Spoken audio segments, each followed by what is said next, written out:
What's up, you guys, and welcome back to another episode of the Smart Talk, where we talk about real struggles, real stories, and entrepreneurs that came from the ground up. Today, I got my boy George Fisher in the building. Yes, What's sir. up, guys? What's good, my D? Appreciate How are you, you, bro? Out here living it up. Shit, appreciate you for coming on here, bro. Miss you, dog. Long time Bro, no see, man. No, thank you guys for Shit. having me, man. I greatly appreciate it. I was last night going through some other interviews, and I was like, oh, that's my homie. Oh, that's my homie. Oh, He's seeing a lot of it familiar felt faces. really natural. I was like, I got to get on there. Yeah, for sure, bro. Appreciate Dude, we got a lot of stuff to get into, bro. You're really big in Albuquerque in the community. You have your hands in a bunch of little pots and shit. But tell everyone a little bit more about yourself, man.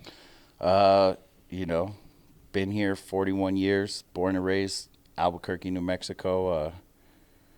Lots of business and doing business around the world, globally. Lots of different things, roofing and tequila, and smoke shop and clothing and music and promotions, just all across the board. Mm-hmm. Yeah. Growing up, did you want to be an entrepreneur, or did you kind of go to the school route? My dad was an entrepreneur. My dad was, back around like 97, 98 is when cell phones kind of became a thing. Like before that, like you had to be like a doctor or a lawyer, and you had like a phone in your car that was like had the little thing, and you know what I mean? Mm-hmm. It wasn't until like the late 90s when cell phones really started to boom. And my dad owned like one of the first cell phone shops in Albuquerque. And so, he was always hustling, getting it in, doing what he did, and just watching, what he had going on and being his own boss and making a way for himself. I don't know, maybe that just like kind of instilled that in me. I just picked it up, I guess. It was early. Was your dad rough on you, like when you were a kid? Like, Nah, not at all. My dad was cool, bro. Like, my dad was super cool. Like, all my friends wanted to be around my dad. Mm-hmm. You know what I mean? Like, it was like, let's go to George's house because his dad's cool. Like, because my dad was like, he wasn't like, just do whatever you want, but he wasn't hard on us. You know what I mean? He was like full of, I guess, like lessons. Yeah. I mean, a lot of people looked up to him because he was successful. I mean, like I go to his old neighborhood in the Kirk. You guys know where the Kirk is, right? Like south side of town, over by the airport. It's like a rough neighborhood, but like most of his people that he grew up with, that's where my dad grew up in the Kirk. Mm-hmm. And most of his people that he grew up with would always like, your dad was like the first dude that made it out of here. Your dad was the first one that like, your dad left the hood and came back in a Benz. Like, you know what I mean? Yeah. So he always had words of wisdom and was motivational to like my friends, you know what I mean? Mm-hmm. To try to like steer us on the right path. Did you ever feel pressured to where you had to live up to what he did or go above and beyond? No, not necessarily pressured.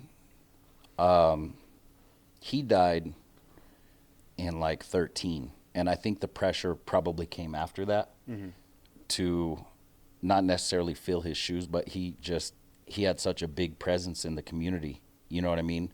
To just try to model myself more like he was. He helped a lot of people, employed a lot of people. Like, I get people that come up to me now. It's like, oh man, your dad gave me my first job. Your dad did this for me. I used to live at your dad's house. He was a landlord, so he owned a bunch of houses and a bunch of stuff back.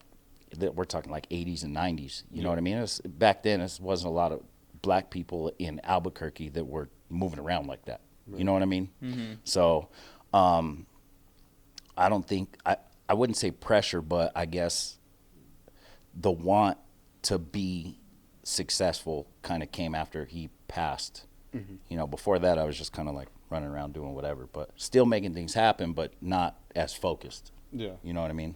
Mm-hmm. So let's talk about your very first business. What was your first business you actually got into? How was that like?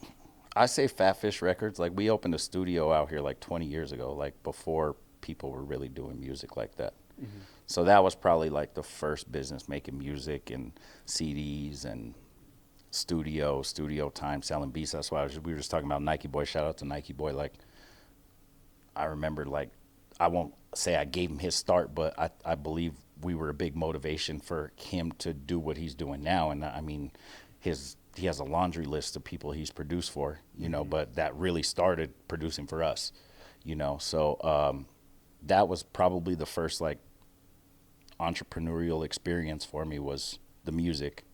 Was that your passion? It was at a time, Mhm. you know. I had a brother that was big into rap, and he committed suicide, and that was like '06.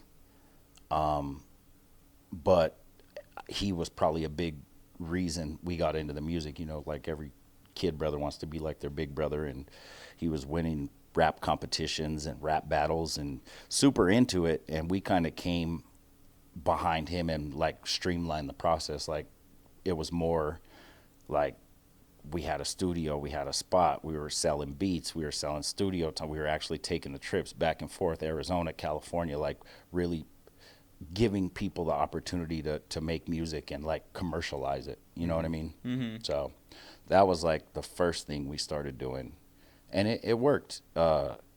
In doing that, we created a huge buzz. Like people still, I mean, we had Duke Day on Sundays. People like, oh, Fat Fish, like, oh, you know, like they still like Crazy, yeah. know me from that. But I'm like so far past that, is like that's in the rearview mirror. You know what I mean? Which I'm still involved in the music. I just don't make music anymore. Right. You know, now we do more stuff on the management side. Throughout the years of making music, I created a lot of relationships with people that are big in the music industry. So now it's funny because I was telling my boy the other day, is like I spent so much time wanting to make it in music, and then it seems like once I stopped trying to make it in music, now my homies are all the executives and they run No Jumper and they got this label and that label and the biggest artist in the country and running around with Post Malone. It's like I got more motion in the music right now than I ever did, and I don't even make music anymore. So it's kind of like a catch-22, I guess. It's weird how You it think, happened. like, it's like I wouldn't say the same, but like the moment you stop chasing something, it starts coming to you. Yeah, it was weird. Yeah. It was really weird. That's you crazy, know, yeah. I mean, when I was making music, I would have died to be able to be around Post Malone or to go on these tours and now it's like I don't do any of that, and then I'm like just chilling. It's so strange. Yeah. You know? That's crazy, yeah. So strange. But yeah, the music was like the first thing we really got into. Mhm. You know, so. And did that open up doors for you for other business adventures? You know, the universe is just really weird. And I mean weird in a good way. I won't say it opened doors for me to do other things, but I think it gave me like an understanding and an entrepreneurial spirit that even if that didn't work or whatever I got into, that I would probably want to like own my own, you know what I mean? As opposed to like being an employee. You know, the roofing company kind of came about. My dad passed away and my uncle, very successful roofing outfit, you know, roofing hospitals and military bases and, you know, big dollar stuff, just kind of pulled me in and was like, hey, you know, I told your dad I'd look out for you and come with me and I'll teach you the roofing. And so it's like everything that I've kind of gotten into, it wasn't like planned. You know, the universe just weirdly lines things up.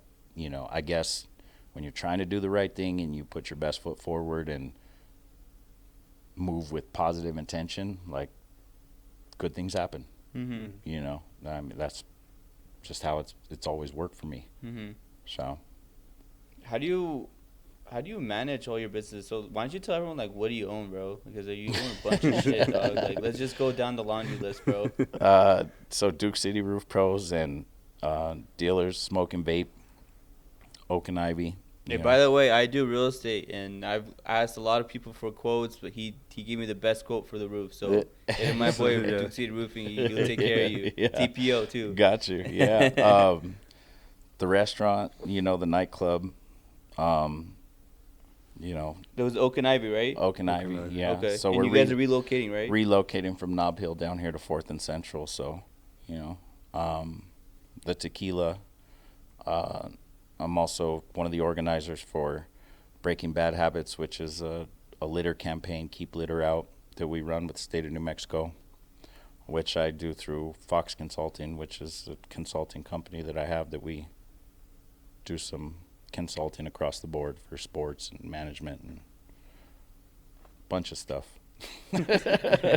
What's your favorite business you have your hands tied into?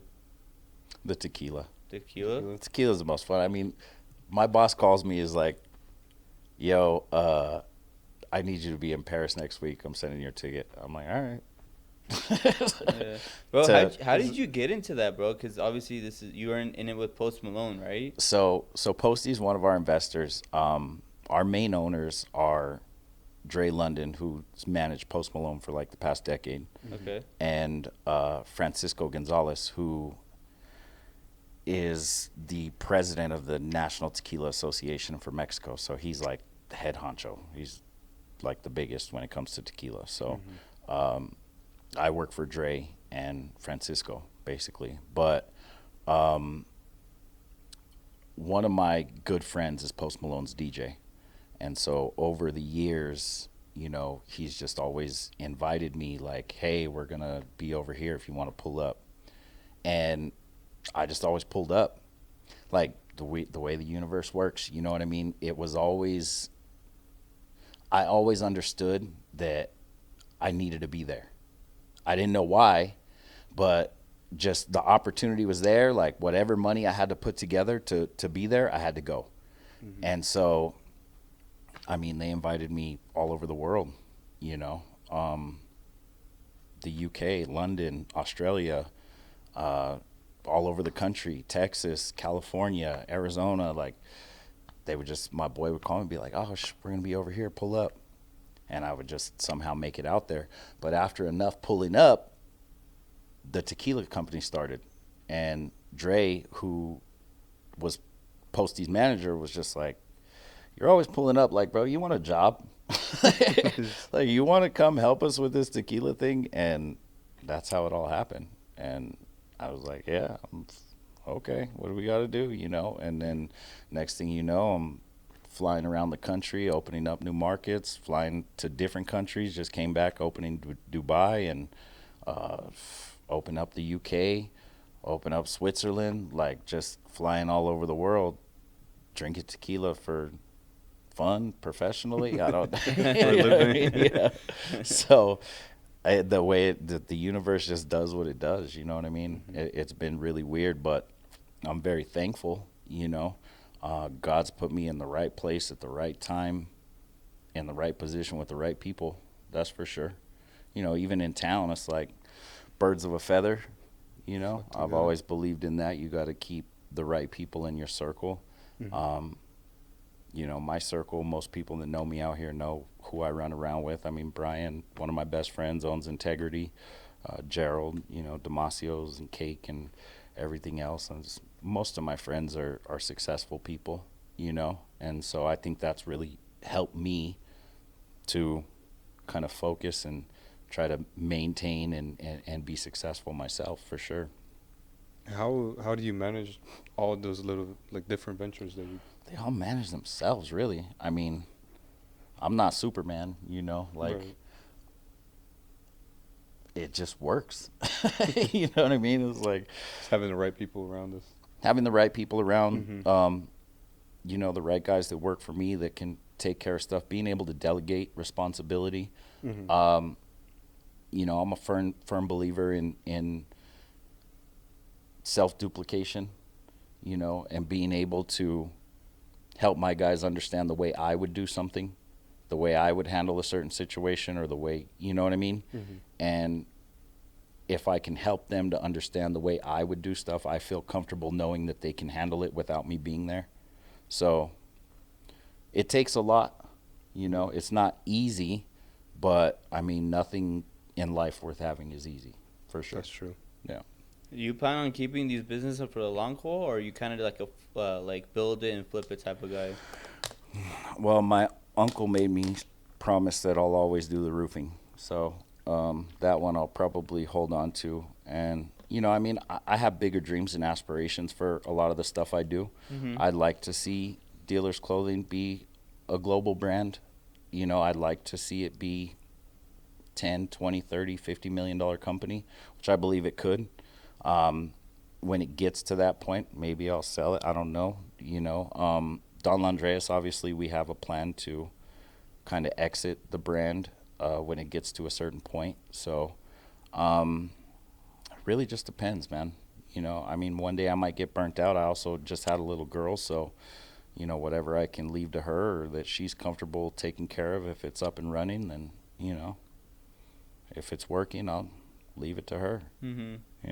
How hard is it to push this like tequila brand? Because obviously you got competitors that's been there 100 years plus. Right. We have a very niche brand, right? Not every tequila has the resources or the connections to the music industry like we do. So we just did the Wireless Festival with Drake in London just recently. Tyga basically is like one of our brand ambassadors. We work real close with Summer Rae. We work with Ty Dolla $ign. We work with a lot of major artists, Skepta over in the UK, Blade Brown. We're very intertwined in the music industry. So because our brand is really big in music, we're able to do a lot and get a lot of promotion from artists and videos and festivals and you know what I mean? So that really helps our brand. But it's a saturated market. There's a lot of brands on the shelf, right? And so it takes a lot of promotion and marketing to become that brand. Most people hit the store and they want the Don Julio or the Patron or whatever it is, these brands that have built themselves for years and years. But we're good at marketing. That's what we do. My boss is one of the biggest music managers in the world, and he's created a Post Malone, and he said, fuck it, we're going to make a tequila company, so let's hit it. I have full faith that we're going to execute and do what we're trying to do. We want to be a $500 million brand in the next few years. So if we can accomplish that, then I'll be happy. Absolutely. So when we were talking earlier about, like, you mentioned Don Julio and those other tequila brands, and they're having a lawsuit against them, right? Yeah. From a marketing standpoint, is that like something you guys are capitalizing on, if you're able to talk about? Yeah. Obviously, it's good for us, right? Because people buy these brands expecting it to be what we actually are, and then the lid gets blown off the situation that they're not that. But the power of marketing is crazy, because even with all this going on, I mean, people are still Don Julio and Casamigos are still two of the highest selling brands out there. So we'll just have to see what happens. But I mean, it definitely plays to our favor. You know what I mean? And then also, like for us, just the people involved. I mean, Dre's one of the biggest music managers in the world. Obviously, Post Malone is who he is. In the tequila world, Francisco Gonzalez, who's our other partner, I mean, he's like one of the biggest things in tequila. He's actually Don Julio's grandson. So I don't know if you guys have ever seen Lalo, the other tequila brand Lalo. So Lalo and our partner Francisco, they're cousins, but they're both Don Julio's grandson. So we have like super deep ties to tequila, super deep ties to the music, and good people pushing the brand. You know what I mean? And obviously we have all the merch and doing the festivals and hats and ashtrays and lighters, and we're just like, take it, let's get it out there, So, that's crazy. Yeah, that is crazy. Why would the grandson of Don Julio end up wanting to do his own tequila brand? Because he's in They have a Gonzalez brand, but he came on board with us. Like, he believes in what we're doing and believes in our product, and when it comes to tequila, he's like head honcho. It's like you have a board and it's all these companies, Cuervo and whatever else, and he's the president. So I mean, it really doesn't get in the tequila world any much bigger than him, for sure. Yeah. Is it sorry, is it like I wouldn't say, is it family owned, like all those tequila brands from different? Most of them are. Most of them are different families. Like, most of the stuff you see on the shelf all comes from like a family distillery that's been there for X amount of years, and they've been making tequila, and they've got this process or that process, but very family oriented business, all the way across the board. Like, any brand you look at, a lot of them are families that get the right people attached to the brand to try to take it to the next level. So do you feel like this is the more exciting business you have? Yeah, for me, I mean, definitely the highest value, biggest dollar, biggest business. Like, it's billionaires involved with what I got going on, you know? So, I mean, for me, doing business, I get to sit in rooms and be in conversations with billionaires, you know? So for me, it's like, that's where the excitement comes in. You know what I mean? Like, I'm doing business with people that are really, like, globally, like, Renowned. the guys, you know what I Right. mean? Yeah. So, yeah, for me, that's definitely the most exciting. What goes through your mind, like, when you're in those rooms? Are you just observant, I'm trying like, to this is pick your mind crazy. apart? Yeah. Like, that's. I mean, that sounds insane. This now is that crazy. you say that. Like, bro, I find myself in a lot of rooms where I'm like, this is wild. Yeah. You know, like, this And is just crazy. like you're just learning from those people, and just Yeah, I mean, I'm happy to just be a part of everything. You Right. know, I mean, if nothing else, if this all went to shit tomorrow, it's like the experience and moving around the world. Like, I was in Dubai with the oil minister of Saudi Arabia's son. You know what I mean? Yeah. I seen bro spend like $200K on dinner and in a nightclub in 4 or 5 hours. That's crazy. Bro, I was in a convoy of Lamborghinis and Ferraris and G-Wagons with security, like, all with the tequila shit. You know what I mean? Yeah. So it was like, I see shit like that, and I'm like, this is crazy. Like, How does like when you come back here, like how do you feel? like, this is it wild, bro. I come back and Albuquerque is just going crazy, like you know what I mean? The crazy guy on the corner, and I'm like, Yeah. coming back from Dubai was wild because there's no homeless, there's no crime, there's no, you know what I Yeah, mean? it's Like, I different mean, world. there's everybody's getting some money out there. Mm-hmm. There's not one person standing on the street with a sign like, hey, let me get a couple dollars. It's not a thing. So to come from that to this, it's like, we need help. We need to. Yeah, weren't you partying with Conor McGregor too, right? Yeah, we were out there with Conor McGregor. So I was out there with Austin Trout. So Austin invited me out, and my tequila company was out there. It just so happened to be the universe works crazy at the same time. So I was like, all right, cool. Like, I got tequila stuff to do out there. I'll go to the BKFC, go do all this. But, you know, Austin holds the belt in the BKFC. So I was out there with the world champ doing BKFC stuff, and then out there making plays to tequila, opening up Dubai and Abu Dhabi. And, yeah, just with Conor McGregor. And that was a wild experience because bro was just, bro, that guy has some crazy energy. Yeah, so I mean, but like, once again, you know, just finding myself in these situations and in these rooms and in these places where it's like, damn, this is crazy. Mm-hmm. The night I was with with Conor McGregor, I was French Montana. So I was with Conor and French Montana, like, at the same spot, and my boss for the tequila. So it was all weird. Yeah. It's all weird. It was all weird. That's crazy. Yeah, it's nuts, man. But I mean, I'm very thankful. Mm-hmm. You know what I mean? Like, I'm very thankful for like everything that's going on, that's been going on. I feel like I'm just in the right place. I just got to keep doing what I'm doing. You know what I mean? And it'll all pan out the way it needs to. What do you So. think is like? What would you give credit to, like, on a trait, personality trait, or just the way you move, like, that allowed you to be in those places? Yeah, or luck. Yeah. What would you say it is? Manifesting. What sets you apart from? I mean, I've always, like, God's always put these people in my life. Like, really, if I had to say anything, I would say it was just God. There's no way, like, the amount of things that happen in my life and the people I'm around and, like, the shit that goes on, there's no way that could just happen just because I'm me. Like, it's just, it's impossible. Yeah. You know what I mean? Like, moving around with Post, I mean, that's weird in itself. But couple that with being good friends with John Jones. You know what I mean? That's strange. You know what I mean? Being partners with the head of the tequila world in Mexico. Like, God's always consistently put these people in my life that are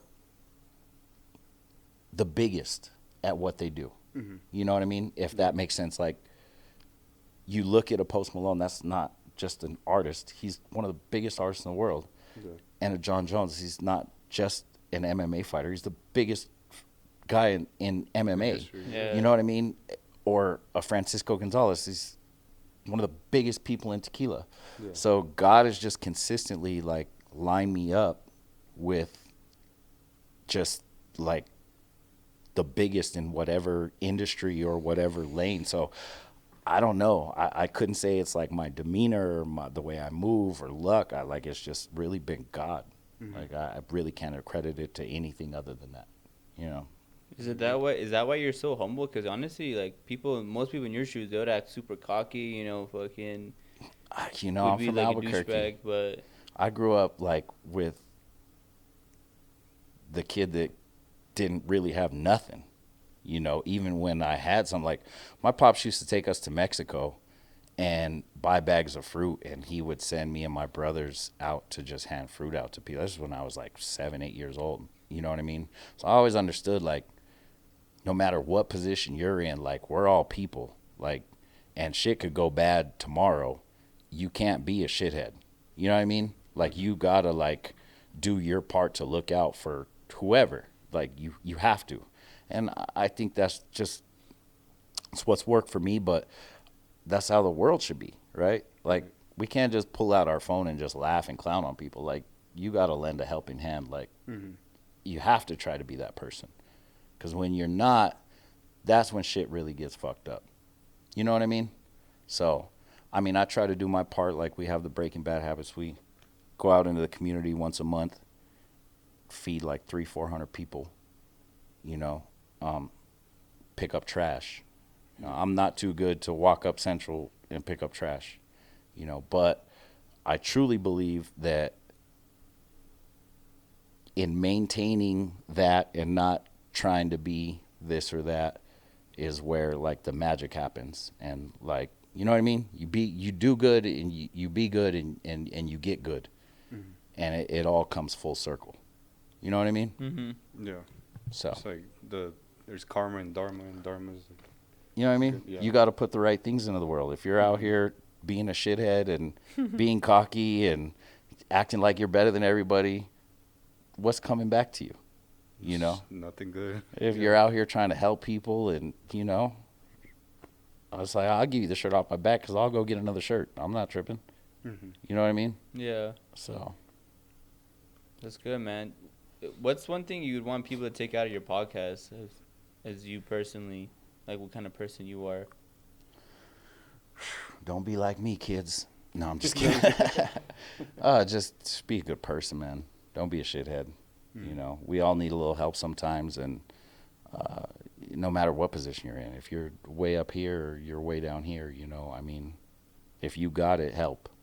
You know, if you're in a position to do for others, for sure. What future and goals and ambitions do you have for your companies or what you have going on in the future? Or you personally? It's a good question. Raise my daughter right, you know, be somebody that if something were to happen to me where I were gone, you know, I would want to leave a legacy that she knew her dad tried to be a good guy. You know what I mean? I wouldn't want to be gone and my kid grow up and people be like, oh, your dad was a piece of shit. You know, so, I mean, just try to walk the right way and show her the right things. You know what I mean? So she grows up and has that instilled in her to try to do the right thing and, you know, be a good person. I think ultimately, like, if everybody were out here trying to be a good person, the world would be a totally different place. You Absolutely. know? Yeah. Is this your first kid, right? First kid. Yeah. At 40. How does it feel being a father? Oh, it's dope, man. It's like the best thing in the world. And like my kid it's a trip, bro. She's 1.5. She does her ABC. She's counting everything, pointing letters out everywhere, and she's just very very attentive, very intellectual for a 1-year-old, bro. It's like it's not a normal thing. It's really, really strange, bro. So I'm like excited, but also like, what is this kid gonna be doing at 3? Because I don't know. She's on one right now, but yeah, no. Being a dad is like trumps everything else, you know, like all the trips, whatever, this, that, working, whatever. It's like being a dad is like the ultimate. Mm-hmm. Yeah. So So obviously, you're very successful in business. Feel like you are a good representation of being a good leader in the community. trying to. Thank What you. What's your opinion of men nowadays? Because I feel like a lot of men are like really soft and weak. I mean, guys are wearing purses now. It's, you know, Yeah. Yeah. guys are wearing girls' clothes, and it's a normal thing. Like, very. I grew up in the '80s, bro. There was none of this going on. Right? Everything that's happening right now, there's none of this going on. I think men have really been emasculated. Like, if you don't have it in you to really be a man, like, it's really easy to just kind of be more on the feminine side. Mm-hmm. And I grew up like men are men, women are women, you know, Yeah. but it seems like all of that is just kind of, Meshed in. What's some yeah. advice you would give to like a young man struggling to find his true version of himself that's maybe insecure, that it's not so confident? Man up, confidence is key, you know. I mean, just do you, but at the same time, like, understand, you know, you're a man, you're here to be a man. You're here to look out for your people and be the protector and, you know, man up. What do you think? Going back to like that part, what do you think? Who's at fault for like this switch, or if you have like an idea of what? Yeah, because you come from the 80s, so you've seen Yeah, the you've whole seen transition. TV, TV. movies, Hollywood, music. I mean, those are our biggest influences, right? Like, Mhm. people watch movies and want to be like that. People watch Goodfellas and want to be a gangster. People watch this and want to be that, you know. And now it's like they don't really make those kind of movies anymore. Yeah. A lot of the movies being made are like, you know, soft, or this guy kissing this guy, or this. It's totally different, you know. So I feel like Yeah. a lot of that is coming in and being the influence on what the world is today, for sure. Are you the type of person that like checks like people like, hey, you need to man up, you need to like stop with the bullshit? Or do Unfortunately, you kind of just stay out of the lane and just do your own thing? if you're my friend, I'm gonna tell you like you're fucking up. Excuse my language. Yeah, I you know can I've cuss. cussed a couple times. You but can Yeah, cuss, you're bro. good. if you're good. my homie, I'll tell you you're fucking up. You know, but if I don't know you, you're just over there. Like, I just stay away from you. If I don't agree with the way you're moving or what you got going on, then I just don't associate myself. You know what I mean? But if I care about you, you're my friend, and I see like you're lacking in a certain area or you should be moving different, like, I'll definitely let you know. You know, I mean, I wouldn't feel right not.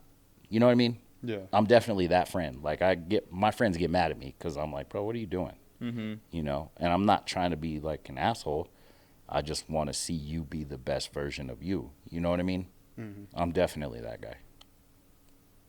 So we're gonna like add your Instagram obviously whenever we post this. Are you okay with if young men, women struggling with mental me health, up. or they're okay with you? Shoot me a message. DM you. Yeah. Shoot me a message. If it gets lost in the sauce, I apologize, but I do check my messages all the time. So shoot me a message, and, you know, if you need some help or you're struggling or whatever, you know, you got an event going on and you need this, that, just let me know. Yeah, Definitely. I appreciate you. Absolutely. Yeah, Thank you. for sure. Yeah, what's one thing you would like to see Albuquerque do better as a community wise? That because obviously you're really involved in it. Like, Yeah, man. I think our biggest struggle right now is like mental health Mhm. and the drugs, you know, and working with the gov and the cleanup campaigns and feeding the homeless, doing the stuff that we do. Like, a lot of what I see is a lot of it's mental health. You know what I mean? Like, yeah, drugs are a big problem, but that stems from somewhere. Like, that drug addiction comes from something else, and I think that has a lot to do with community, Mhm. mentorship. You know, our kids not kind of getting the influence that they need at a young age to kind of steer them away from that kind of stuff. So as a community, I mean, I'd like to see Albuquerque kind of come together more, where people like us that, you know, are trying to move in a positive light kind of put our arms around the problems and try to help these kids before it gets to that point, right? Like, a lot of what's going on is just lack of mentorship, you know, not being in the right situation. Maybe their parents were on drugs, you know. But if we can provide an opportunity for these kids to be mentored right, or be in different programs, or be in sports, or whatever it is, to help them be away from whatever takes them down that path, I think a lot of it starts there. But a lot of it starts with us just as a community kind of coming together in solidarity and being better for our surroundings. You know what I mean? I think it starts there for sure. Nice, man. Well, I really appreciate you coming on here, bro. You know, kind of telling people your story, you know, growing up and stuff like that. You know, I appreciate you're you guys a big having inspiration me. to Albuquerque and the community. You know, if anyone needs help, they know where to reach you at. Absolutely. I wish you the best luck in your business adventures, and you know, thank you. Yeah, I appreciate you, dog. I appreciate you guys having me. Yeah, before we end today's podcast, guys, I'm going to give a huge shout out to our two main sponsors. We got Hookah Kings, the top-rated hookah lounge in New Mexico, and Merino Media, quality content for your business and image. I'm going to see you guys next time on the Smart Talk. Sir. Dope. Thank you, man. No, thank you. Appreciate you, bro.